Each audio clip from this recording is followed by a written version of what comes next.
everyone, welcome to the Latent Space podcast. This is Swix, writer and editor of Latent Space and founder of Small AI, and Alessio, partner and CTO in residence at Decimal Partners. Hey everyone, and today we have Artem Keydunov on the podcast, co-founder of Cube. Hey Artem. Hey Alessio, hey Swix. Good to be here today. Thank you for inviting me. Yeah, thanks for joining. For people that don't know, I've known Artem for a long time, ever since he started Cube. And Cube is actually a spin out of his previous company, which is Statsbot. And this kind of feels like going both backward and forward in time. So the premise of Statsbot was having a Slack bot that you can ask, basically like Text-to-SQL in Slack. And this was 6-7 years ago, something like that. So a lot ahead of its time, and you see startups trying to do that today. And then Cube came out of that as a part of the infrastructure that was powering Statsbot. And Cube then evolved from an embedded analytics product to the semantic layer, and just an awesome open source evolution. I think you have over 16,000 stars on GitHub today. You have a very active open source community. But maybe for people at home, just give a quick lay of the land of the original Statsbot product. You know, what got you interested in Text-to-SQL, and what were some of the limitations that you saw then, the limitations that you're also seeing today in the new landscape? I started Statsbot in 2016. So the original idea was to just make a sort of a side project based off my initial project that I did at a company that I was working for back then. And I was working for a company that was building software for schools, and we were using Slack a lot. And Slack was growing really fast. A lot of people were talking about Slack, like Slack apps, chatbots in general. So I think it was, another wave of, bots and all of that. We have one more wave right now, but it's always comes in waves. So we were living through one of these waves. And I wanted to build a bot that would give me information from the different places where a data lives to Slack. So it was some, developer data, like New Relic, maybe some marketing data, Google Analytics, and then some just regular data, like a production databases, so with Salesforce sometimes. And I wanted to bring it all into Slack because we were always chatting, in Slack, and I wanted to see some stats in Slack. So that was the idea of Statsbot, right? Bring stats to Slack. I built that as a first sort of a side project, and I published it on Reddit, and people started to use it even before Slack came up with that Slack application directory. So it was a little, a hackish way to install it, but people were still installing it. So it was a lot of fun, and then Slack kind of came up with that application directory, and they reached out to me and they wanted to feature Statsbot because it was one of the already being kind of widely used bots on Slack. So they featured me on this application directory front page, and I just got a lot of, new users signing up for that. It was a lot of fun, I think, but it was sort of a big limitation in terms of how you can process natural language, because the original idea was to let people ask questions directly in Slack, right? Hey, show me my, opportunities closed last week or something like that. My co-founder, who kind of started helping me with this Slack application, him and I were trying to build a system to recognize that natural language, but it was, we didn't have LLMs right back then and all of that technologies, so it was really hard to build the system, especially the systems that can kind of, keep talking to you, maintain some sort of a dialogue. It was a lot of one-off requests, and it was a lot of hit and miss, right? If you know how to construct a query in natural language, you will get a result back, but it was not a system that was capable of, asking follow-up questions to try to understand what you actually want, and then kind of finally, bring this all context and go to generate a SQL query, get the result back and all of that. So that was the really missing part. And I think right now that's, what is the difference? So right now I'm kind of bullish that, if I would start Statsbot again, probably would have a much better shot at it. But back then that was a big limitation. Funny thing is that we kind of build a cube, right, as we were working on Statsbot because we needed it. Yeah. What was the ML stack at the time? Were you trying to build your own natural language understanding models? Were there open source models that were good that you were trying to leverage? I think it was mostly combination of a bunch of things, and we tried a lot of different approaches. The first version which I built was regex. They were working well. This is the same as I did. I did option pricing when I was in finance, and I had a natural language pricing tool thing, and it was regex. It was just a lot of regex.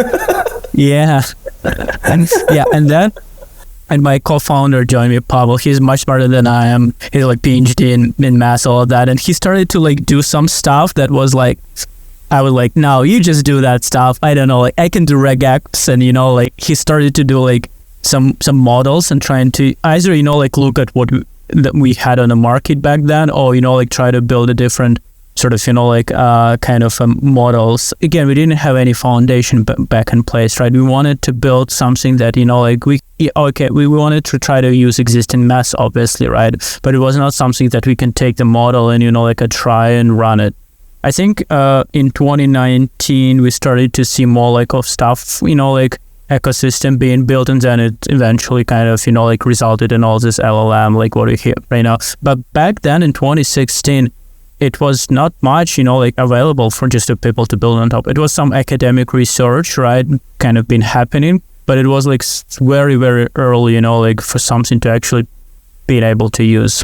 And then that became Cube, which was started just as an open source project. And I think I remember going on a walk with you in San Mateo in like 2020, something like that. And you were like, you had people reaching out to you who were like, hey, we use Cube in production. Like, I just need to give you some money, even though you guys are not a company. What's the story of Cube then, from Statsbot to where you are today? We built a Cube at Statsbot because we needed it.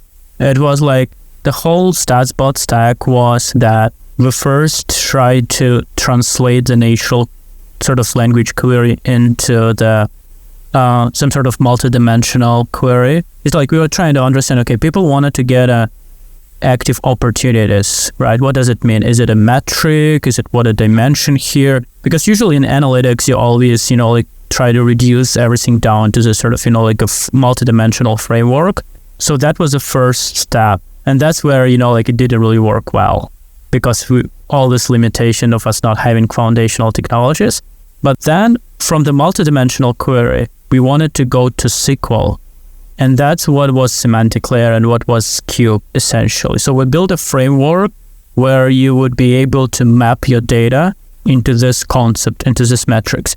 Because when people were coming to Statsbot, they were bringing their own data sets, right? And the big question was, how do we tell the system what is active opportunities for that specific users? How we kind of, like provide that context, how we do that training. So that's why we came up with the idea of building the semantic layer, so people can actually define their metrics and then kind of use them with a Statsbot.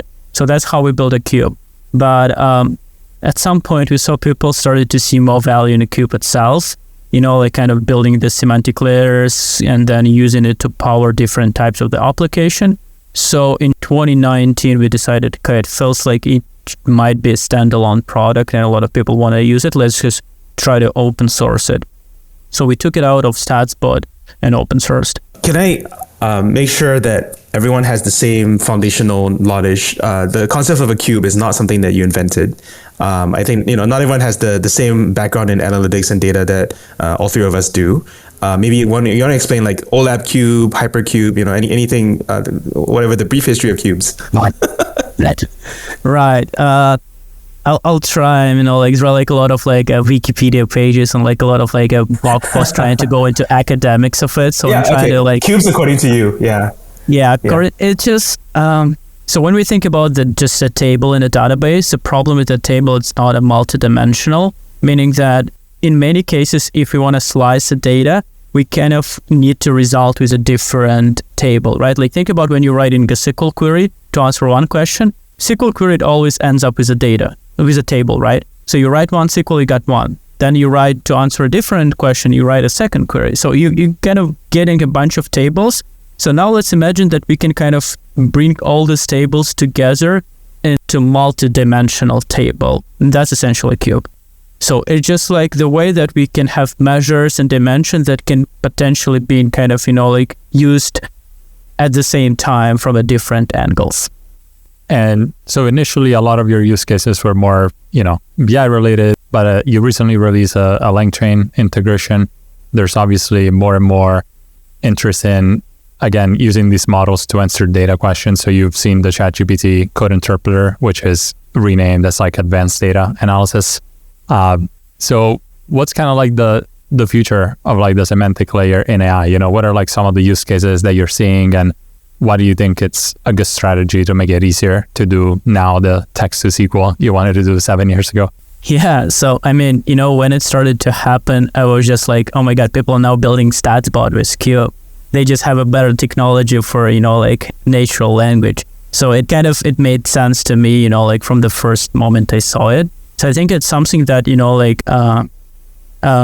happening right now, and that's chatbot is one of the use cases. I think, like if we try to generalize it, the use case would be how do we use structured or tabular data with, like AI models, right? Like how do we turn that data and give the context to the data and then bring it to the model, and then model can, like give you answers, make you questions, do whatever you want. But the question is like how we go from just the data in your data warehouse, database, whatever, which is usually just a tabular data, right? Like in a SQL-based warehouses, to some sort of, like a context that system can do. And if you're building this application, you have to do it. It's like no way you can get a way around not doing this. You either map it manually or you come up with some framework or something else.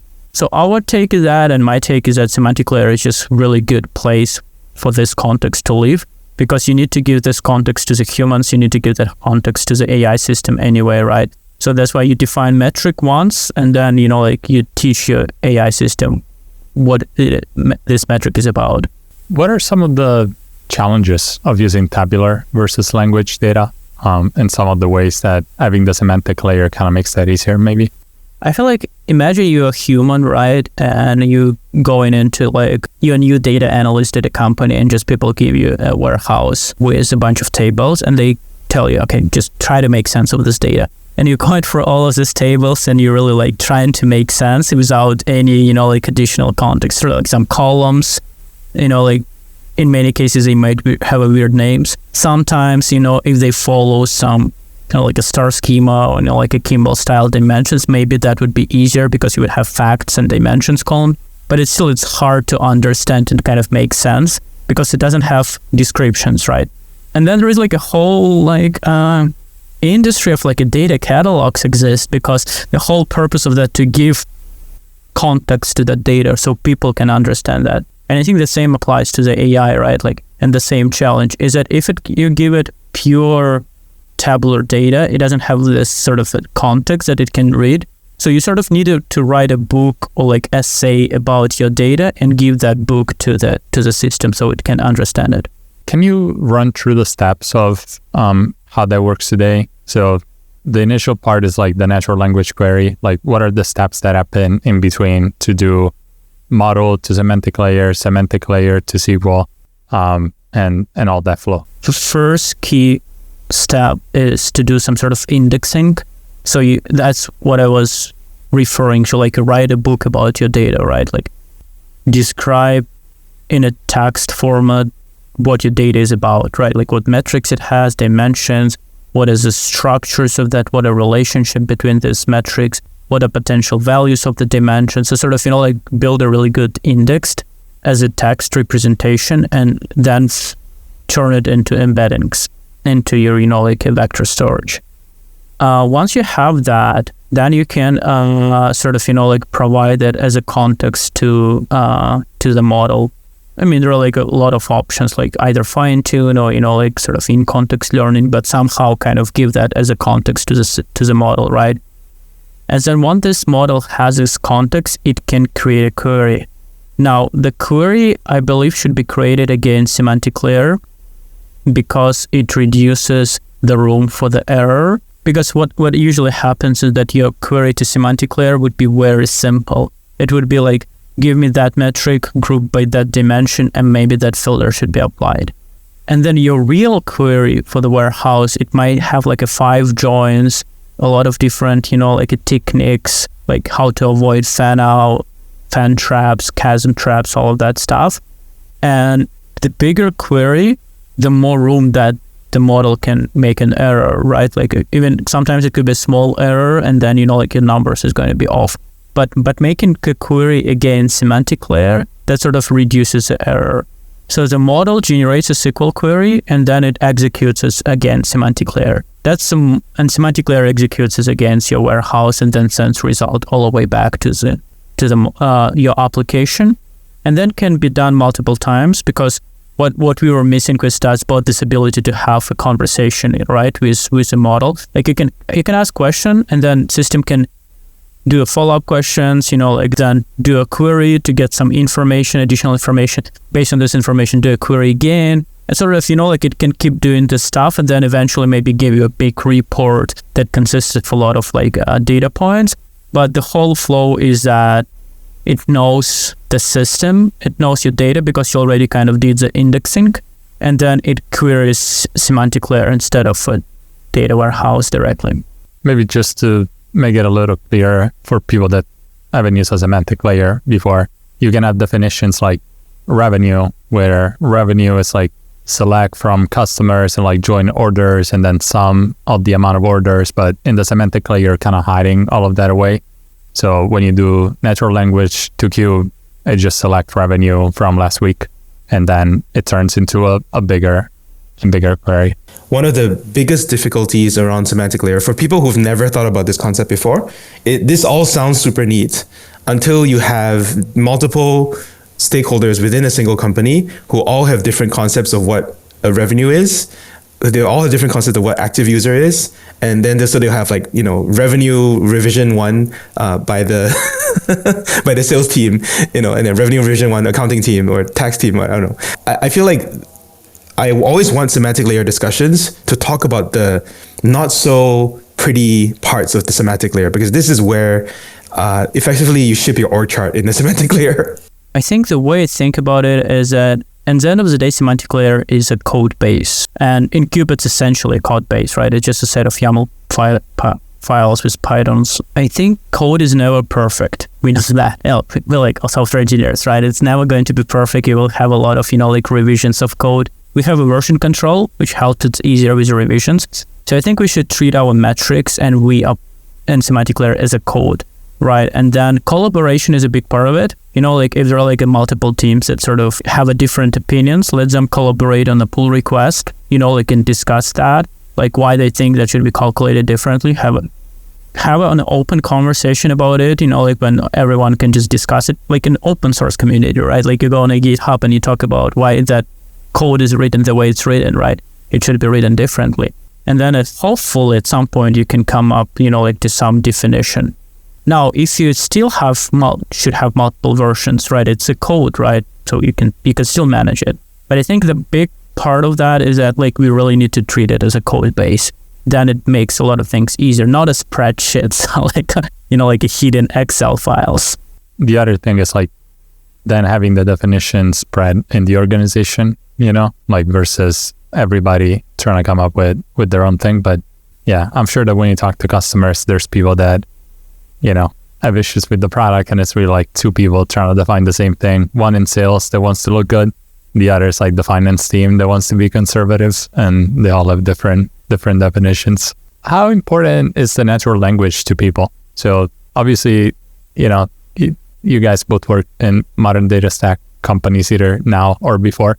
There's going to be the whole wave of empowering data professionals. I think now a big part of the wave is removing the need for data professionals to always be in the loop and having non-technical folks do more of the work. Are you seeing that as a big push too with these models, allowing everybody to interact with the data? Any customer stories you can share, anything like that? I think it's a multidimensional question. It's an example of, where you have a lot of inside the question. In terms of examples, I think a lot of people building different, agents or chatbots. We have a company that built as internal Slack bot that sort of answers questions, based on the data in a warehouse. And then a lot of people kind of go in and ask that chatbot this question. Is it a real big use case? Maybe. Is it still a toy pet project? Maybe too right now. I think it's really hard to tell them apart at this point because there is a lot of like a hype and just people building LLM stuff because it's cool and everyone wants to build something, like kind of even at least a pet project. So that's what's happening with our community as well. We see a lot of like people building a lot of cool stuff, and it probably will take some time for that stuff to mature and kind of to see like what are the best use cases. But I think what I saw so far, one use case was building this chatbot, and we have even one company that are building it as a service. So they essentially connect into Cube semantic layer and then offering their like chatbot. So you can do it in a web, in a Slack, so it can, like answer questions based on data in your semantic layer. And I'll also see a lot of things like this just being built in-house. And there are other use cases, some sort of automation, like then the agent checks on the data and then kind of performs some actions based, like on changes in data. But other dimension of your question is like, will it replace people or not? I think, like what I see so far in data specifically, there are like a few use cases of LLM. I don't see Cube being part of that use case, but it's more like a Copilot for data analyst, a Copilot for data engineer, where you develop something, you develop a model, and it can help you to write a SQL or something like that. So, you can create a boilerplate SQL, and then you can edit this SQL, which is fine because you know how to edit SQL, right? So you're not going to make any mistake, but it will help you to just generate, like a bunch of SQL that you write again and again, right? Like boilerplate code. So sort of a Copilot use case. I think that's great, and we'll see more of it. I think every platform that is building for data engineers will have some sort of a Copilot capabilities, and Cube included. We're building this Copilot capabilities to help people build semantic layers easier. I think that's just a baseline for every engineering product right now to have some sort of, like a Copilot capabilities. Then the other use case is a little bit more where Cube is being involved is like, how do we enable access to data for non-technical people through the natural language as an interface to data, right? Like visual dashboards, charts, it's always has been an interface to data in every BI. Now I think we will see just a second interface as a just kind of a natural language. So I think at this point, many BIs will add it as a commodity feature. It's like Tableau will probably have a search bar at some point saying like, hey, ask me a question. I know that some of the, like AWS QuickSight, they're about to announce features like this in their like BI, and I think Power BI will do that, especially with their deal with OpenAI. So every company, every BI will have some sort of a search capabilities built inside their BI. So I think that's just going to be a baseline feature for them as well. But that's where Cube can help because we can provide that context, right? Do you know how, or do you have an idea for how these products will differentiate once you get the same interface? So right now there's like, Tableau is like the super complicated, and it's like Superset is like easier. Do you just see everything will look the same, and then how do people differentiate? It's like they all have line chart, right? And they all have bar chart. So I feel like it's pretty much the same. I don't think BI market it's going to be fragmented as well. And every major vendor and most of the vendors will try to have some sort of natural language capabilities. And they might be a little bit different. Some of them will try to position the whole product around it. Some of them will just have them as a checkbox, right? So we'll see, but I don't think it's going to be something that will change the BI market, like something that can take the BI market and make it more consolidated rather than, like what we have right now. I think it still will remain fragmented. Let's talk a bit more about application use cases. So people also use Cube for kind of like analytics in their product, like dashboards and things like that. How do you see that changing and more, especially like when it comes to like agents, so there's like a lot of people trying to build agents for reporting, building agents for sales. Like if you're building a sales agent, you need to know everything about the purchasing history of the customer, all of these things. Any thoughts there? What should all the AI engineers listening think about when implementing data into agents? Yeah, I think kind of, like trying to solve for two problems. One is how to make sure that agents or LLM or model, right, has enough context about, like a tabular data, and also, like how do we deliver updates to the context, which is also important because data is changing, right? So every time we change something upstream, we need to sure we update that context in our vector database or something. And how do you make sure that the queries are correct?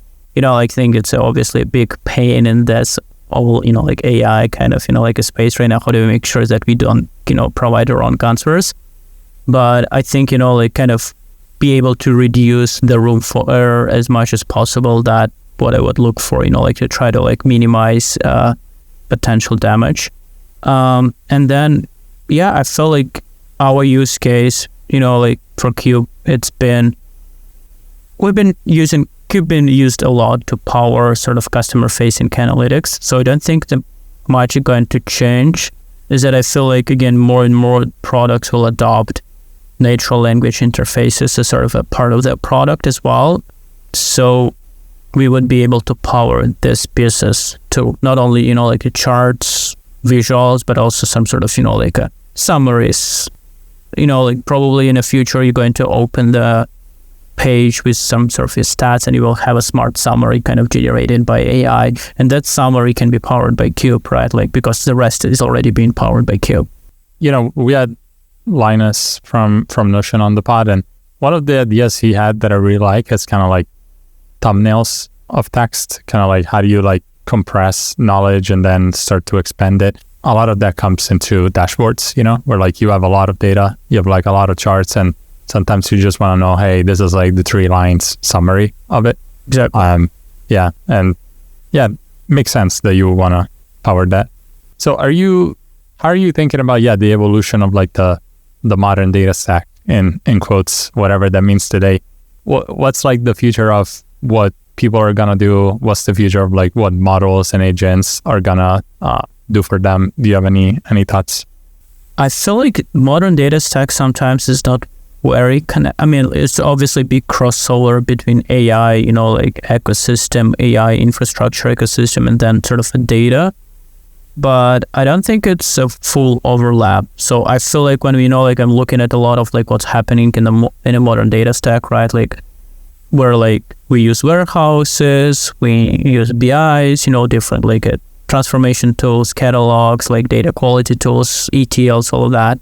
I don't see a lot of being impacted by AI specifically. I think that space is being impacted as much as any other space in terms of, yes, we'll have all those Copilot capabilities, some of AI capabilities here and there, but I don't see anything sort of dramatically, being sort of, a change or shifted because of, like AI wave. In terms of just in general data space, I think, like in the last 2-3 years, we saw an explosion, right? Like we got like a lot of tools, every vendor for every problem. I feel like right now we should go through the cycle of consolidation. And, if Fivetran and DBT merge, they can be Alteryx of a new generation or something like and, probably some ETL tool too there. But I feel it might happen. It just natural waves, like in cycles. I wonder if everybody is going to have their own Copilot. The other thing I think about these models is like, Swix was at Airbyte, and there's Fivetran. There's like that's the ETL thing. But Fivetran versus Airbyte, I don't think it'll mix very well. There's a lot of times these companies are doing the syntax work for you of like building the integration between your data store and like the app or another data store. I feel like now these models are pretty good at coming up with the integration themselves, and like using the docs to then connect the two. So I'm really curious, like in the future, what that will look like, and same with data transformation. You think about DBT and some of these tools, and right now you have to create rules to normalize and transform data. But in the future, I could see you explaining the model how you want the data to be, and then the model figuring out how to do the transformation. But I think it all needs a semantic layer as far as like figuring out what to do with it, what's the data for, where it goes. Yeah, I think many of this, workflows will be augmented by, like some sort of a Copilot. You can describe what transformation you want to see, and it can generate a boilerplate, right, of transformation for you. Or even, kind of generate a boilerplate of specific ETL driver or ETL integration. I think we're still maybe not at the point where this code can be fully automated, so we still need a human in a loop, right? Like who can use this Copilot. But in general, I think, data work and software engineering work can be augmented quite significantly with all that stuff. I think the other important thing with data too is like sometimes, the big thing with machine learning before was like, well, all of your data is bad. The data is not good for anything. And I think like now, at least with these models, they have some knowledge of their own, and they can also tell you if your data is bad, which I think is like something that before you didn't have. Any cool apps that you've seen being built on Cube, like any kind of like AI native things that people should think about, new experiences, anything like that? Well, I see a lot of Slack bots. So, like it's just, it's definitely like, they all remind me of Statsbot, but I know like I played with few of them. They're much better than Statsbot. So I feel like it feels like it's on the surface, right? It's just that use case that you really want. Think about you're a data engineer in your company. Like everyone is like, and you're asking, hey, can you pull that data for me? And you would be like, can I build a bot to replace myself? So they will ping that bot instead. So it's like, that's why a lot of people are doing this. So I think it's the first use case that actually people are playing with. But I think inside that use case, people get creative. So you see bots that can actually have a dialogue with you. So, like you would come to that bot and say, hey, show me metrics. And the bot would be like, what kind of metrics? What do you want to look at? So like, you would be like active users. And then it would be like, how do you define active users? You want to see active users with, like sort of cohort. You want to see active users kind of changing behavior over time, like a lot of like a follow-up questions. So it tries to sort of, like understand what exactly you want, because a lot of people, and that's how many data analysts work, right? When people start to ask you something, you always try to understand what exactly do you mean, because many people, they don't know how to ask correct questions about your data. It's a sort of an interesting spectrum. On one side of the spectrum, you don't know, nothing. You're just like, hey, show me metrics. And the other side of spectrum, you know how to write SQL, and you can write exact query to your data warehouse, right? So many people like they a little bit in the middle, and the data analyst, they usually have the knowledge about your data, and that's why they can ask follow-up questions and to understand what exactly you want. And I saw people building bots who can do that, and that part is amazing. I mean, like generating SQL, all of that stuff, it's okay, it's good, but when the bot can actually act like they know that your data and they can ask follow-up questions, I think that's great. Yep. Are there any issues with the models and the way they understand numbers? One of the big complaints people have is like GPT, at least 3.5 cannot do math. Have you seen any limitations and improvement? And also when it comes to one model to use, do you see most people use like GPT-4 because it's like the best at this kind of analysis? I think I saw people use all kind of models. To be honest, it's usually GPT, so it's not, inside GPT, it could be 3.5 or 4, right? But it's not like I see a lot of something else, to be honest. Like, maybe, some open source alternatives, but it's pretty much, it feels like the market is being dominated by just ChatGPT, which is probably true.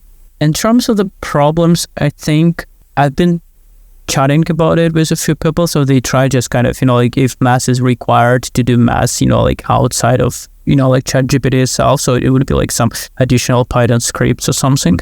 When we're talking about production level use cases, it's quite a lot of Python code around, your model to make it work. To be honest, it's not that magic that you just throw the model in and it can give you all these answers. For like a toy use cases, the one we have on a, our demo page or something, it works fine. It's great.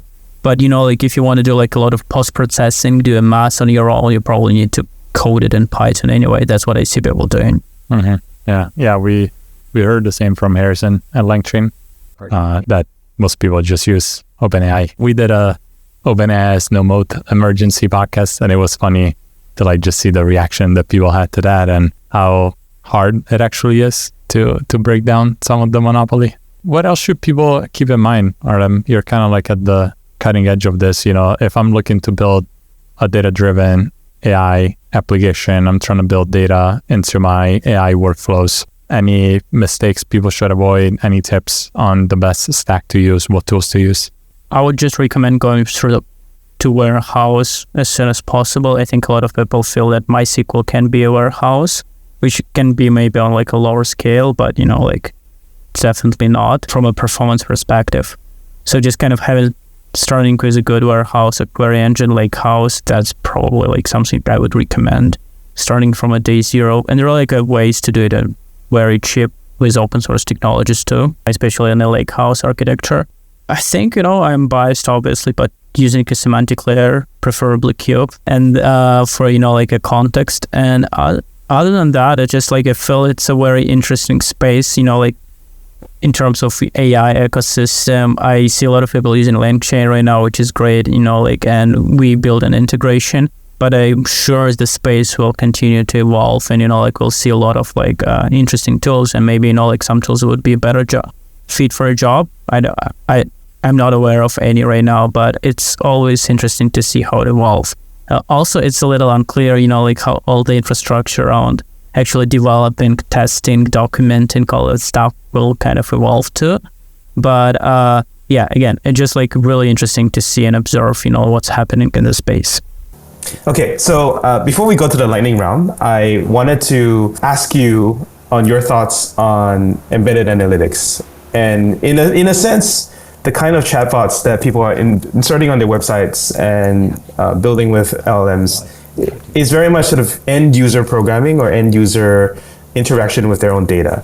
I love seeing embedded analytics. And for those who don't know, embedded analytics is basically user-facing dashboards where you can see your own data, right? Instead of the company seeing data across all their customers, it's an individual user seeing their own data as a slice of the overall data that is owned by the platform that they're using. So I love embedded analytics, but actually overwhelmingly the observation that I've had is that people who try to build in this market fail to monetize. And I was wondering your insights on why.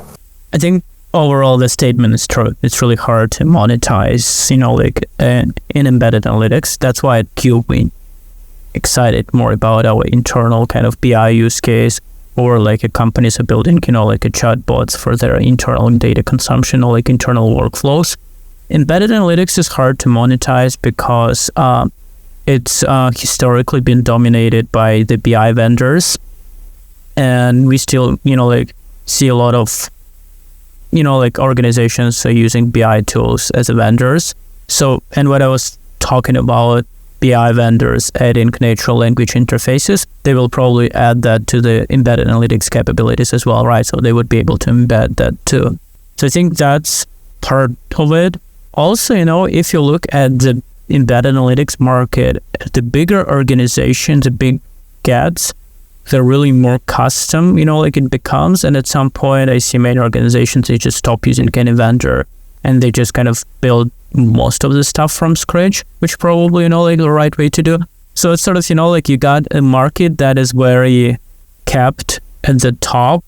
And then you also in that middle and small segment, you got a lot of vendors trying, to compete for the buyers. And because, again, the BI is very fragmented, embedded analytics, therefore, is fragmented also. So you're really going after the mid-market slice, and then with a lot of other vendors competing for that. So that's why it's historically been hard to monetize, right? And I don't think AI really going to change that, just because it's using model, you just pay to OpenAI, and that's it. Everyone can do that, right? It's not much of a competitive advantage, so it's going to be more like a commodity feature that a lot of BI vendors would be able to leverage. This is great, Artem. As usual, we got our lightning round, so it's 3 questions. One is about acceleration, one on exploration, and then a takeaway. The acceleration thing is what's something that already happened in AI or maybe, in data that you thought would take much longer, but it's already happening today? To be honest, all these foundational models, I thought that, we had a lot of models that been in production for quite, maybe a decade or so. And it was very niche use cases, very vertical use cases. It's just in very customized models.